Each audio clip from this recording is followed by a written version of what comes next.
Hey guys welcome to easy learning.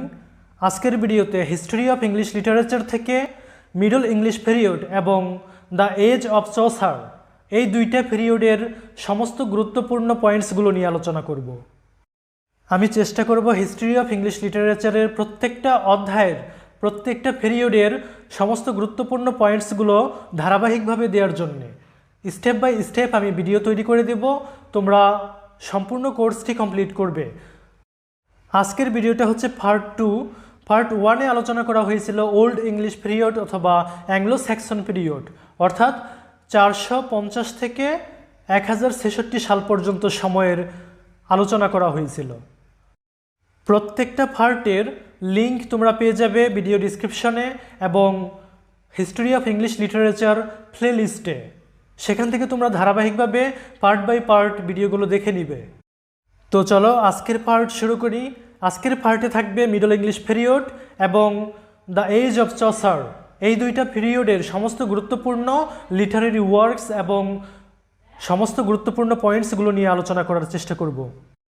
Middle English পিরিয়ডকে Anglo Norman পিরিয়ডও বলা হয়, কারণ এই অ্যাংলো নরম্যান পিরিয়ডটা শুরু হয়েছিল 1066 খ্রিস্টাব্দে, যখন ব্যাটল অফ হাস্টিংসে নরম্যান্ডি থেকে আগত নরম্যান্ডির ডিউক উইলিয়াম ইংলিশদেরকে পরাজিত করে, ইংলিশ থ্রনকে ডিথ্রোন্ড করে পরাজিত করে তাদের রাজত্ব ইংল্যান্ডে কায়েম করে। তখন থেকে এই পিরিয়ডটা শুরু হয়, অ্যাংলো নরম্যান পিরিয়ড শুরু হয়। মূলত নরম্যান নামটি এসেছে ওই নরম্যান্ডি জায়গাটার নাম অনুসারে। নরম্যান্ডি হচ্ছে ফ্রান্সের একটা অঞ্চল, যেটার নাম অনুসারে যেটার অধিবাসীদেরকে নরম্যান বলা হতো। আর এই নরম্যানরা যখন ইংলিশদেরকে পরাজিত করলো 1066 খ্রিস্টাব্দে, তখন থেকে ইংল্যান্ডে অ্যাংলো নরম্যান পিরিয়ড শুরু হয়।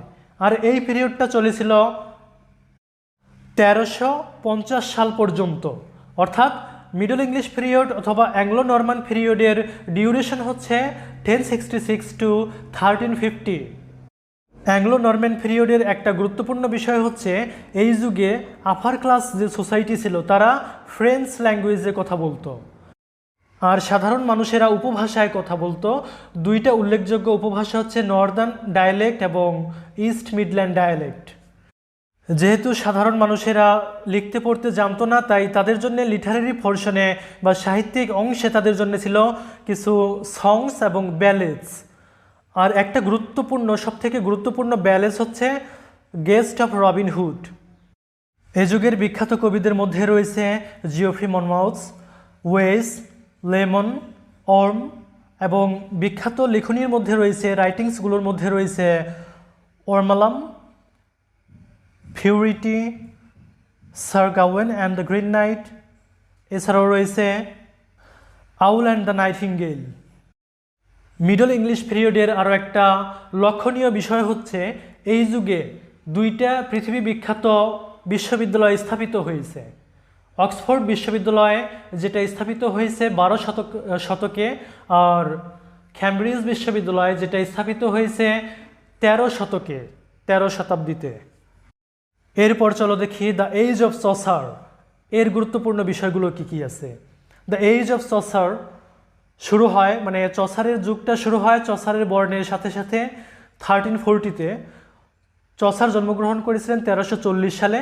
তখন থেকে এই দ্য এজ অফ চসার শুরু হয় এবং এই যুগটার ডিউরেশনটা শেষ হয় চসারের মৃত্যুর সাথে সাথে, অর্থাৎ 1400-এ। যখন চসার মৃত্যুবরণ করেছেন 1400-এ, তখন এই যুগটা শেষ হয়। তার এই যুগের ডিউরেশনটা হচ্ছে 1340 টু 1400। আর এই জিওফ্রে চসারকে বলা হয় ইংরেজি সাহিত্যে কবিতার জনক, ইংরেজি কবিতার জনক বলা হয়, কারণ এই জিওফ্রি চসার ইংরেজি কবিতাগুলোকে এত সুন্দরভাবে একটা রিকগনাইজেবল ওয়েতে একটা সুন্দর স্টাইল এবং ল্যাঙ্গুয়েজে লিখেছেন, যেটা বর্তমান সমাজে পর্যন্ত তাৎপর্যপূর্ণ ভূমিকা রাখছে। তাই জিওফ্রি চসারকে বলা হয় ইংরেজি কবিতার জনক। তিনি মূলত প্রথম ইংরেজি কবিতাকে একটা সুন্দর গঠনে গঠিত করেছেন, সুন্দর রূপে রূপায়িত করেছেন, তাই তাকে ইংরেজি কবিতার জনক বলা হয়। আর তোমরা মনে রাখবে যে ওল্ড ইংলিশ পিরিয়ডে একটা কথা বলছিলাম যে সেখানে খেইডমান ছিল ওল্ড ইংলিশ পিরিয়ডের মানে ওল্ড ইংলিশ পোয়েট্রির জনক। তাহলে কবিতার জনক, ইংরেজি কবিতার জনক হচ্ছে দুইজন। একজন হচ্ছে ওল্ড ইংলিশ পোয়েট্রির জনক যিনি হচ্ছেন খেইডমান, তিনি প্রথম কবি ইংরেজি সাহিত্যের, এবং জিওফ্রি চসার হচ্ছেন ইংরেজি কবিতার আরেকজন জনক যাকে সর্বজন স্বীকৃত, মানে সবাই যাকে ইংরেজি কবিতার জনক বলেন। তবে এটা মনে রাখবে যে ওল্ড ইংলিশ পোয়েট্রির ফাদার হচ্ছে খেইডমান। চসারের ক্যারিয়ারকে তিনটা ভাগে বিভক্ত করা হয়েছে। প্রথম পার্টটাকে বলা হয় ফ্রেঞ্চ পিরিয়ড, যে পিরিয়ডের গুরুত্বপূর্ণ লেখনী হচ্ছে মানে চসার ফ্রেঞ্চ পিরিয়ডে যে গুরুত্বপূর্ণ লেখাগুলো লিখেছিলেন সেগুলো হচ্ছে the death of the Blanche of the duchess এবং কমপ্লেইন্ট আনটু রিটি এবং an ABC and complaint of Mars. এবং চসারের দ্বিতীয় যে পিরিয়ডটা, তার পয়েটিক ক্যারিয়ারের যে দ্বিতীয় পর্যায়টা, সেটা হচ্ছে ইতালিয়ান পিরিয়ড বলা হয়।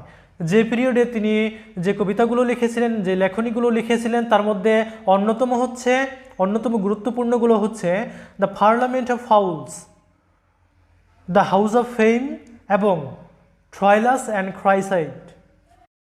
এবং চসারের তৃতীয় পিরিয়ড যেটা হচ্ছে ইংলিশ পিরিয়ড বলা হয়, সেখানে তার বিখ্যাত লেখনী হচ্ছে দ্য ক্যান্টারবারি টেলস। এই দ্য ক্যান্টারবারি টেলস তার কবিতাটা সম্পূর্ণ ইংরেজি ভাষায় লেখা। আর এই দ্য ক্যান্টারবারি টেলস কবিতাটা হচ্ছে তার একটা ইউনিক ওয়ার্ক যেটা তিনি সম্পূর্ণ ইংরেজি ভাষাতে লিখেছেন, এবং এইটা হচ্ছে একটা ক্লাসিক্যাল পয়েমের মতো, মানে এটাকে একটা ক্লাসিক্যাল পয়েম হিসেবে ধরা হয়। বর্তমানেও এটার গুরুত্ব অনেক, যেটা সেই পূর্বযুগ থেকে, তার সময় থেকে এখন পর্যন্ত চলে আসছে, পাঠকরা এটাকে পছন্দ করতেছেন। দ্য ক্যান্টারবারি টেলস জিওফ্রি চসারের সর্বশেষ এবং সবথেকে বিখ্যাত লেখনী হচ্ছে এই দ্য ক্যান্টারবারি টেলস। এটার মধ্যে তিনি কমিক স্পিরিট তুলে ধরেছেন ইংরেজি সাহিত্যের, এবং তার দ্য হাউস অফ ফেম এবং দ্য পার্লামেন্ট অফ ফাউলস হচ্ছে অ্যালিগরিক্যাল ওয়ার্ক, এবং তার যে ট্রয়লাস এবং ক্রাইসাইড ছিল সেই লেখনীটা হচ্ছে ট্র্যাজিক থিম অফ লাভ, মানে ট্রয় এবং গ্রিকের মধ্যে যে দীর্ঘ 10 বছর ব্যাপী একটা যুদ্ধ চলেছিল, হেলেন এবং প্যারিস এর লাভ অ্যাফেয়ারকে কেন্দ্র করে সেই ট্র্যাজিক লাভ থিমের উপর লেখা হয়েছিল ট্রয়লাস অ্যান্ড ক্রাইসাইড। চসারের সমসাময়িক যে কবিরা ছিলেন তাদের মধ্যে অন্যতম বিখ্যাত হচ্ছেন উইলিয়াম ল্যাংল্যান্ড এবং জন গাওয়ার। আর তার সমসাময়িক স্কটিশ কিছু রাইটার ছিলেন, তারা হচ্ছেন king James first, Robert Henryson, William Dunbar, Gawain Douglas এবং হেনরি বেটর।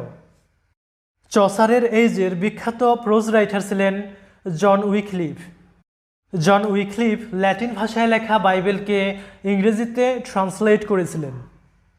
চসারের যুগের আরও একটা নোটেবল ইভেন্ট হচ্ছে, এই যুগে তিনটা গুরুত্বপূর্ণ ঘটনা ঘটেছিল।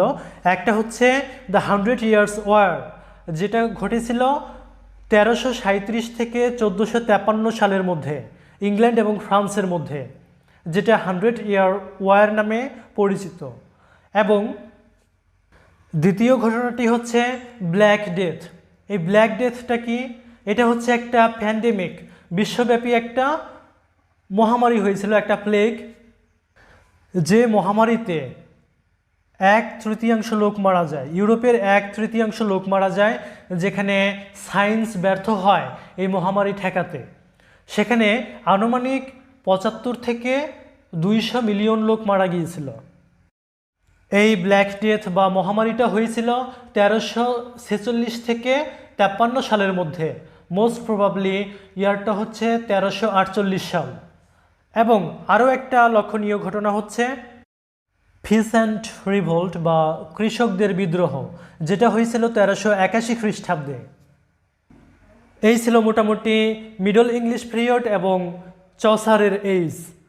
তো নেক্সট ভিডিওগুলো তোমরা পেয়ে যাবে ধারাবাহিকভাবে, সেগুলোর লিঙ্ক দিয়ে দেওয়া হবে ডেসক্রিপশনে, এবং সেগুলো পাবে তোমরা প্লে লিস্টে গেলে, হিস্ট্রি অফ ইংলিশ লিটারেচার নামক প্লে লিস্টে গেলে তোমরা সব ভিডিওর লিঙ্ক পেয়ে যাবে, সেখান থেকে তোমরা ভিডিওগুলো ধারাবাহিকভাবে দেখে নিবে।